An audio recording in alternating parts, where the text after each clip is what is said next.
What is stopping you from making that big decision or taking that massive step? Responsibilities, age, or time? Those are the excuses we constantly make. Those excuses breed regret. The truth is, the only thing stopping you is yourself. And one thing we must never stop doing is learning. Ma Eyere Takor understands this. As a retired educationist, she made the difficult decision to venture into an uncommon pathway, going back to school at age 68. At 68 years, she understood that one of the most powerful tools for social change is education. As a born, bred, and practicing leader, contributing to building women in her community, like the Sacreds in 1978, Female Teachers Forum since 1998, to the Parliamentary Forum FACO East, Ma Eyere believes opportunity and service walk together.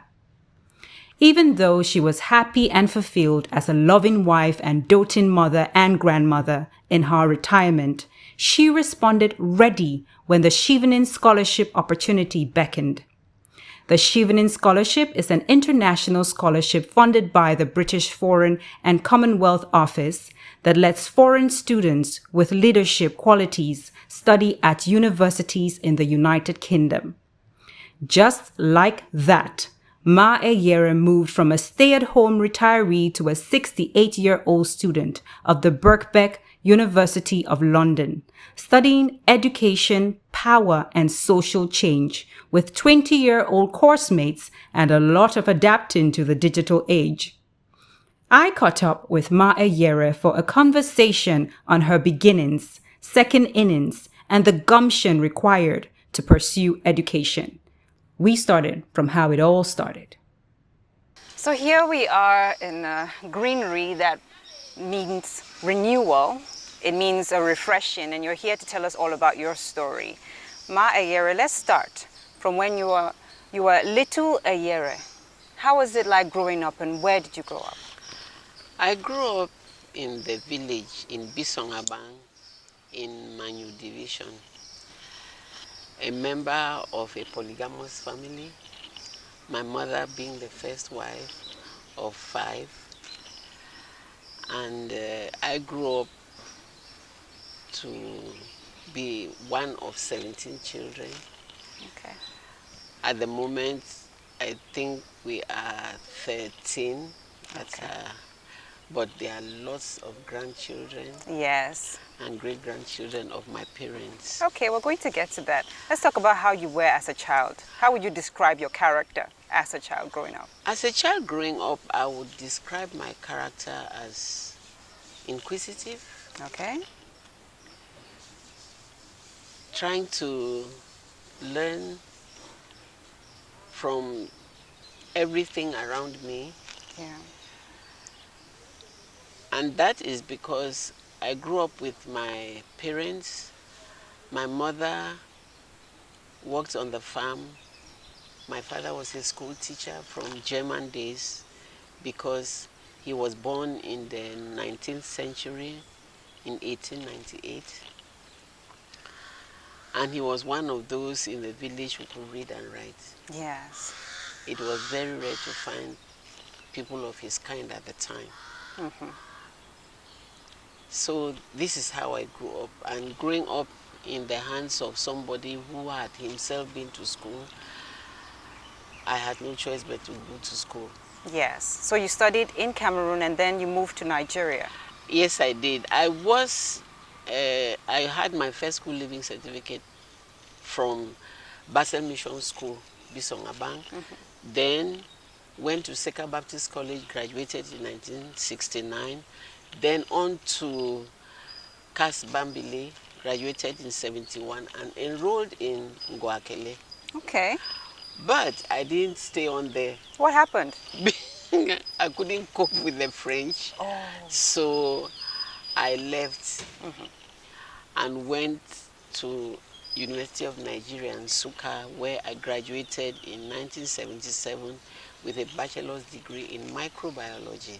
Okay. And While in Nigeria, actually, you were part of a group. Tell us about that group.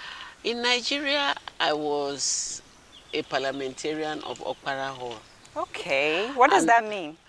I I went for elections to be elected as a parliamentarian of the hall, and I got elected, and that explains why when I came back I also belonged to the CNU and now to the CPDM. Okay, so you always took a leadership role. Yes. What led to that? How would you explain that pull to lead others? I think it was intuitive. I wouldn't say something pushed me, but somehow I felt I had to be in that position to be able to give instructions. Yes. And as a student of University of Nigeria in Nsukka, I belong to the student union, and so I was always, in leadership role. I was president there, or secretary there, or treasurer here, and it's continued till today. And I think I observed the fact that you always felt the need of bringing people together. Where did that Yes. come from? I think from my mother. My mother grew up as a princess of Nchang, and her father was the chief of Nchang. They call Nchang Tayong. That belongs to, you know, it, it's after my grandfather. And so my mother was always the kind of person who brought people together. And I think I picked that up from her. Yes. And when you came back to Cameroon, you went back to Seka, now as a teacher. Yes. Tell us about that. I went back to Seka Baptist College as a teacher of chemistry and biology. Yes.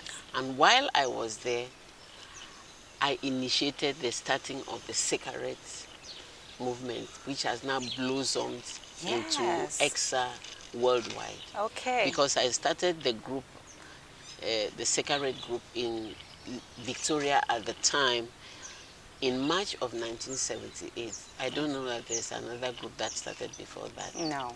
And then I became the first president and, put the group together. And we went all around Faku division, Tiku, Muyuka, Ekuna, Buya, setting up groups. Yes.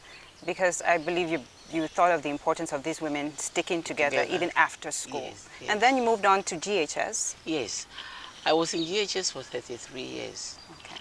And I also taught chemistry and biology. But I did that for 13 of the years I was there, because for 20 years I became a school administrator. I went on from senior master of discipline to vice principal to principal for 10 years, and I'm the longest serving principal in GHS at any one time. Nobody has served for 10 years running. I think we've established the fact that you have a passion for education. Yeah. Let's talk about love. How did you meet your husband?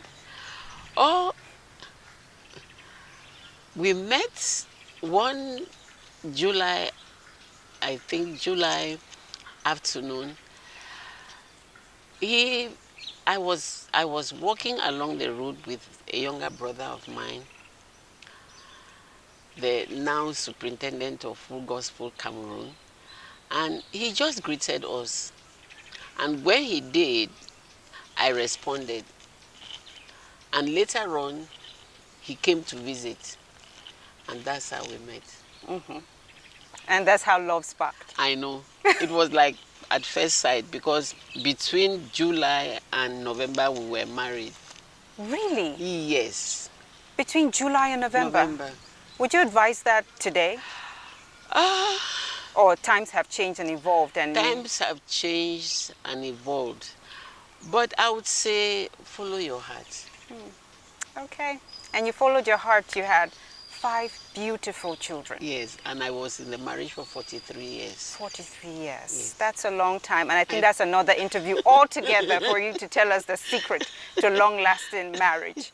But let's talk about your children. Tell us a little bit about them and what they do right now. I have 5 children, 4 girls and a boy. My oldest is 41, the youngest is 30. And they are they can all put food on the table. Yes. But while talking off camera, you did mention that at a certain point you believed that you wanted your children to all be comfortable, and you made some decisions. Tell us about that. I took decisions about my children, but the first one wanted very much to be a fine artist. And I said to her, where will fine arts take you to? How much money can that bring to you? And I said, go to university and study accountancy, because with accountancy, you can find a job easily, which is paying, and you can set up a consultancy when you're too old to go to and work under anyone. And she did. But right now, she's back in school studying fine arts. And, you know, I had to apologize to her for trying to put her in a straitjacket, Yeah. and take her where she really did not have a passion. So she is very happy studying fine arts now. Yes. What would you have done differently? Differently, if I saw this earlier on, I would have said, go on and do your fine arts. Yes. But then the fact that she's gone back to study shows that there isn't any time limit for anything. No. And that is the root of this conversation we're having Yes. right now, because you are living proof of that. When or what marked you to go back to school at 70 or 68? 68 years. Yeah. What was that turning point for you? The turning point was the children had all left, everyone in their own corner. I was a little bored. I Retired? retired. There was not much to do. Although I was helping out with my husband's business, but it wasn't taking up as much time, and it didn't challenge me intellectually. Okay. And I thought, okay, if the opportunity arose, I'll take it. Yes. And it did arise with a Chevening scholarship. And it was a chance event. How did it happen? One of my daughters told me there's a workshop by Chevening alumni in Guest House Limbe. And she said, Auntie, that was Maja Mutanga. And she said, Auntie, it will be good to go and listen.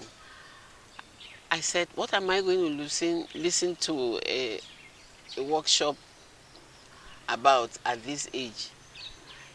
And she said, Chevening offers scholarships. And I said to her, what would I do with a scholarship at 68? Yes. Who would give a 68-year-old person a scholarship? And she said, Chevening does not have age limit. So I said, okay, I'll go and listen. I walked in there. I found that one of the conveners was my student, Delphine Kunda. And she was excited to see me. So I listened for a while and I left, took an excuse because I had a meeting to attend in Douala that concerned my village and treasurer of the bureau. And so when I came back, I continued to read on the papers that were given. And then I took the decision to apply. And the application consisted of writing 4 essays. Yes. One was on networking, another was on why you want to study in the UK, and the third was, I'm not exactly sure now, but it was all about education. Yeah. So I wrote my essays, and surprisingly, I was selected. That year, I'm told there were 600 Cameroonians that applied, and Okay. and at the end 13 of us got selected. Yes. And I remember the interview at the residence of the British High Commissioner. I was grilled for about an hour and a half just asking questions, and I was giving the answers that I thought were most appropriate. And they clearly worked in your favor. And they worked in my favor. Still in conversation with Ma Eyere, we're going to have a little break. When we come back, she'll tell us about her experience studying in the United Kingdom.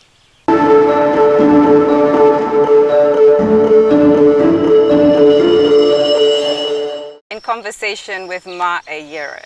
Okay, so now you're a Chevening scholar. You're in the UK. What was your first emotion? Frightened or excited? Both. Okay. I was frightened and excited. Frightened because of COVID and I had to study online. Excited because I was going back to school 43 years after leaving the classroom. Yes. As a student. So let's talk about that online experience. Because the 43 years later, the learning experience is a whole lot different. So how did you adapt? Oh, a long story, but I think I went gradually. As a school administrator, I left a lot of secretarial work to my staff who were in the secretariat. And so even though I learned how to use the computer, there were a lot of aspects of computer that I had no idea about. I could type and send to the printer for printing and all of that. But at university in 2020/2021, I had to learn a whole new way of using the computer. I had to learn how to upload information. I had to learn how to go on Zoom and on Microsoft Teams and on Google Meet because there was no in-person teaching. Yeah. And so all of my lectures, all of my submissions of work for grading was done online. And so it was Gradual, challenging, as you said. Yeah. but exciting because I was learning a lot of new things. Okay. So what about the experience in education over there in the United Kingdom appeals to you the most, and hopefully you're thinking that could be applied here for the better? What appealed to me there was a lot of group work. Okay. Because we had a lot of interactions online, submitting graded work as a group. And so we had to work together. And working together gave me a bigger horizon. It expanded my horizon because you listen to people from different backgrounds, from different countries talking and bringing their perspectives from all of those backgrounds. And so a lot of the discussions were really diversified, and it made one learn a lot of things. Tell us about your study there. What were you focusing on? My focus was on education, power, and social change. Yes. And the social transformation part of it was very interesting because that is what I had, started out doing. Like, I mentioned before the meetings to which I belonged. Maybe you name a few of them. A few of them are ex-students of Seka Baptist College, Ekong, which means love in Kenyan, which is my native language, BASH, which is Bayang Association for Self-Help, Women's Branch, Begda, Bisong Abang Cultural and Development Association, where I am the president or chief in the Limbe family group, and many others. So I had started this building of networking from a long time ago. I'm also the coordinating female counselor of Limbe 1 counselors. And in that we work with local groups like the widows group in Limbe, where we give bits and pieces of money for little trips and loan funds. And so I've been in networking for a very long time. I did not also mention that I have been involved in Christian Women Fellowship of the Presbyterian Church in Cameroon. That comprises close to 50,000 women. I represented them in the All African Conference of Churches Okay. in 98, 96. And it is because it's from there that I learned how we could do shares, put shares together and loan out to members and others, where I started what we call Female Teachers Forum, which is still on today. Okay. Now, it's all fantastic what you used to do.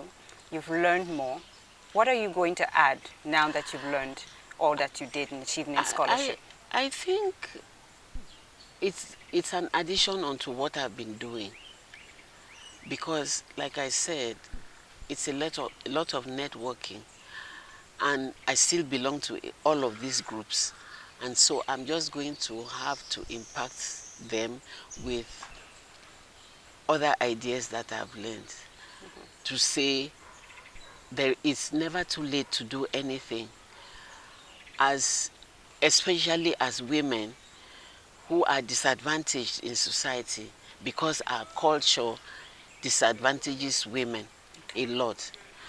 We come from very patriarchal families, and we are married to families that are behave in the same way. And I think that women ought to come together and empower themselves. Yes. Do you think that is something that is happening right now, or we can do it better? It is happening, but we can carry it to a different level. Yes. It's happening a lot.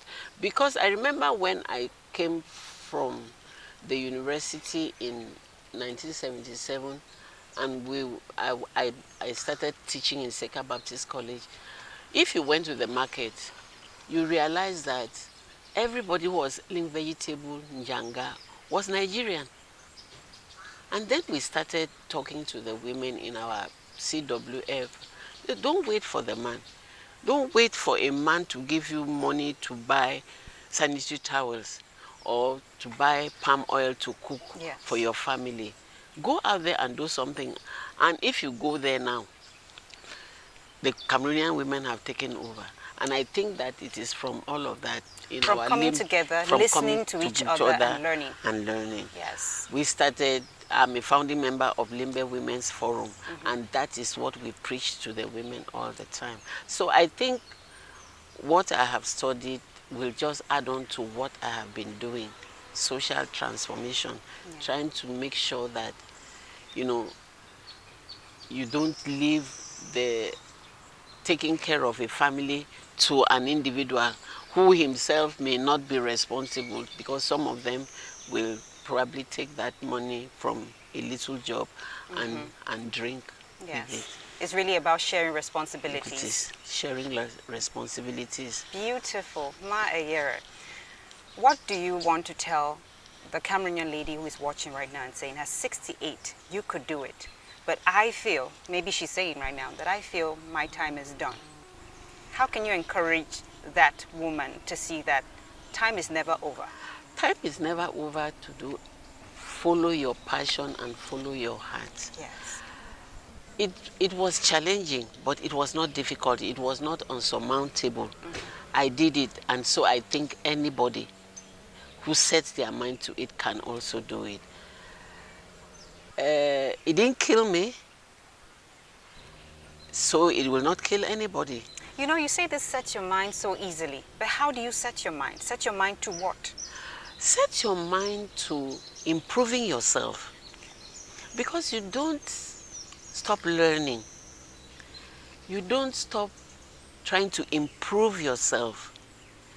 So when you stop and think and give it thought, you know that it will first shift you from one career to another, or improve on your pay packet, or just get you another job after you've retired. Yes.